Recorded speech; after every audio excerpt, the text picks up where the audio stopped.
नमस्कार दोस्तों। हमारी आज की कहानी है जब बीरबल बच्चा बना। एक बार की बात है, बीरबल को दरबार आने में देरी हो गई। राजा अकबर बेसब्री से बीरबल का इंतजार कर रहे थे। जैसे ही बीरबल दरबार में पहुंचे, अकबर ने उनसे देरी का कारण पूछा। बीरबल कहने लगे कि आज जब वह घर से निकल रहे थे तो उनके छोटे छोटे बच्चों ने उन्हें रोक दिया और कहीं ना जाने की जिद करने लगे। किसी तरह बच्चों को समझा बुझाकर निकलने में ही देर हो गई। राजा को बीरबल की इन बातों पर बिल्कुल यकीन नहीं हुआ। उन्होंने सोचा कि बीरबल देर से आने का झूठा बहाना कर रहे हैं। उन्होंने बीरबल को कहा कि बच्चों को मनाना इतना भी कठिन काम नहीं है। अगर वे ना माने तो थोड़ा डांट डपट कर उन्हें शांत किया जा सकता है। वहीं बीरबल इस बात से परिचित थे कि बच्चों के मासूम सवालों और जिद को पूरा कर पाना बेहद मुश्किल होता है। जब अकबर इस बात से संतुष्ट ना हुए तो बीरबल को एक उपाय सूझा। उन्होंने राजा के सामने एक शर्त रखी। उन्होंने कहा कि वे इस बात को सिद्ध कर सकते हैं कि छोटे बच्चों को समझाना बहुत मुश्किल होता है, लेकिन इसके लिए उन्हें एक छोटे बच्चे के जैसे व्यवहार करना होगा।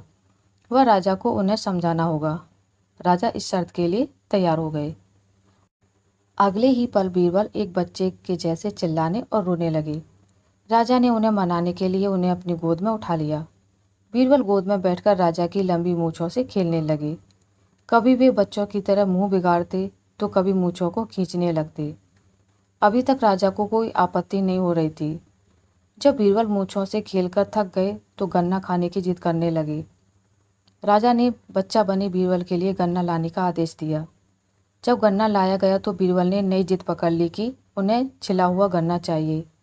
एक सेवक द्वारा गन्ने को छीला गया। अब बीरबल जोर जोर से चीखने लगे कि उन्हें गन्ना छोटे छोटे टुकड़ों में कटा हुआ ही चाहिए। उनकी जिद को पूरा करने के लिए गन्ने को छोटे छोटे टुकड़ों में काटा गया। जब राजा ने इन टुकड़ों को बीरबल को खाने के लिए दिया तो बीरबल ने उन टुकड़ों को जमीन पर फेंक दिया। राजा को यह देखकर बहुत गुस्सा आया। उन्होंने गुस्से से बीरबल से पूछा, तुमने गन्ने को नीचे क्यों फेंका? चुपचाप से इसे खा लो। डांट सुनकर बीरबल अब और भी जोर से रोने व चीखने लगे। अकबर ने प्यार से पूछा, कहो बीरबल, तुम क्यों रो रहे हो? बीरबल ने जवाब दिया, मुझे अब छोटा नहीं एक बड़ा गन्ना चाहिए। अकबर ने उन्हें एक बड़ा गन्ना लाकर दिया, लेकिन बीरबल ने उस बड़े गन्ने को हाथ तक नहीं लगाया। अब राजा अकबर का गुस्सा बढ़ रहा था। उन्होंने बीरबल से कहा कि तुम्हारी जिद के अनुसार तुम्हें बड़ा गन्ना लाकर दिया गया है, तुम इसे ना खाकर रो क्यों रहे हो? बीरबल ने जवाब दिया, मुझे इन्हीं छोटे छोटे टुकड़ों को जोड़कर एक बड़ा गन्ना खाना है।